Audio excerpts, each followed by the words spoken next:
In his book, The God Delusion, Richard Dawkins lodges an objection against Aquinas. And he says, look, even if it's true that there has to be some kind of first cause, that doesn't show that the first cause has any of the characteristics that we think of God having. So the first cause, why should we think the first cause is intelligent, or the first cause has a will, or the first cause is good? And so he critiques Aquinas' argument by saying, look, even if he's right, that there does have to be a first cause, he hasn't shown all these other characteristics about God. But the trouble with Dawkins' argument is that basically he's only looking at one article from the Summa Theologiae and ignoring the rest of the book.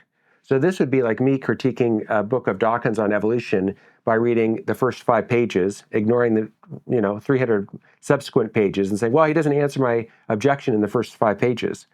If Dawkins had continued to look at Aquinas' Summa Theologiae or the Summa Contra Gentiles, he'd see that Aquinas gives reasons for thinking that there's only one God, reasons for thinking that God has to be intelligent, reasons for thinking that God has to have a will, reasons for thinking that God has to be good.